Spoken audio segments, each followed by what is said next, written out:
Dans notre dernière vidéo, nous avons déclaré que notre amour français pour l'indignation ne devait pas nous dispenser d'agir. Si on veut voir rouvrir des usines dans nos territoires, si on veut voir de nouvelles PME s'y implanter, on peut naturellement engueuler l'État, on peut aussi faire grève, et là il faut reconnaître qu'on n'est pas si mauvais en ce moment, mais on peut aussi prendre nos responsabilités à notre humble niveau, d'une part en consommant français, et d'autre part en investissant un peu de notre épargne dans des PME de proximité, aux côtés de patrons qui s'engagent dans l'économie réelle. Le problème, c'est que quand on a des fondateurs comme Gilles Attaf, et qu'on a des membres comme Thomas Huriez, entrepreneur également, on prend assez rapidement le risque de se faire charrier quand on oublie que les grandes déclarations, c'est pas fait que pour se la péter, mais c'est surtout fait pour annoncer des actions concrètes.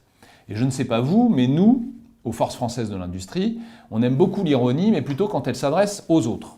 Et c'est d'ailleurs pour éviter les moqueries qu'on a décidé de bosser un petit peu et de venir aujourd'hui avec des solutions. Alors sur le premier sujet, qui est un sujet de consommation, il se trouve que vous disposez déjà d'un certain nombre de moyens pour faire la différence entre un produit français et un produit qui ne l'est pas ou qui l'est moins. Et donc à faire votre choix au moment d'acheter. Il y a notamment l'excellent label d'origine France garantie, qui a été lancé par Yves Gégaud, et qui va jusqu'à vous expliquer le pourcentage du produit réellement fabriqué en France. Pour le second sujet, qui est comment développer l'emploi en région, qui est un sujet d'investissement, là c'est beaucoup plus compliqué. On a bien regardé et en réalité il n'existe pas vraiment de produits grand public qui permettent d'investir dans les PME de proximité, dans des PME en création finalement. Alors on s'est dit que s'il n'existait pas de fonds de placement dédiés, autant en créer un. Eh bien, mesdames et messieurs, figurez-vous que c'est exactement ce qu'on a fait. J'ai donc le plaisir de vous annoncer la création d'un véhicule d'investissement dédié au développement des savoir-faire traditionnels français. Il s'appelle le French Touch Fund. Et là, vous allez me dire, le nom est anglais. Certes, mais on a fait ça pour deux raisons. La première, c'est que l'une des vocations de ce véhicule d'investissement est d'aider le Made in France à s'exporter. La seconde raison est que dans les dîners en ville, un nom anglais, ça fait chic. Reste à travailler la prononciation, French Touch Fund. Bon, on va réfléchir au nom. Pour le moment, on est une quinzaine à avoir mis des sous ensemble et on s'apprête à investir dans des PME 100% Made in France. Si vous voulez plus d'informations, éventuellement nous rejoindre, manifestez-vous. Vous aurez un lien à la fin de cette vidéo vers un site disposant de toutes les informations nécessaires.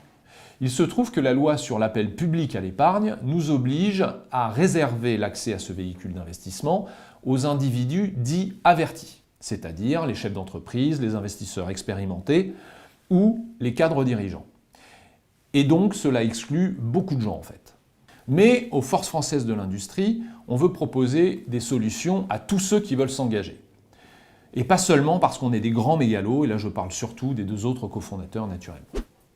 Vous voulez soutenir une marque qui n'a pas assez d'argent pour se lancer, le crowdfunding vous proposera de préacheter ses produits, ce qui lui permettra de les fabriquer et donc de se lancer un peu grâce à vous. On est en train de sélectionner une plateforme de crowdfunding en faisant bien gaffe parce qu'il y a eu un certain nombre de faillites dans le secteur. Et dès le début de l'année prochaine, on vous proposera régulièrement de nous suivre dans le financement d'une PME qui nous aura tapé dans l'œil. On en a déjà un certain nombre à l'étude et si vous voulez savoir lesquels, eh bien on ne vous le dira pas. Non, c'est trop tôt, il faut attendre, suspense. En attendant, si vous voulez rejoindre la résistance pour réindustrialiser la France, on vous attend avec plaisir lors d'un de nos dîners de networking. Il y en a un bientôt.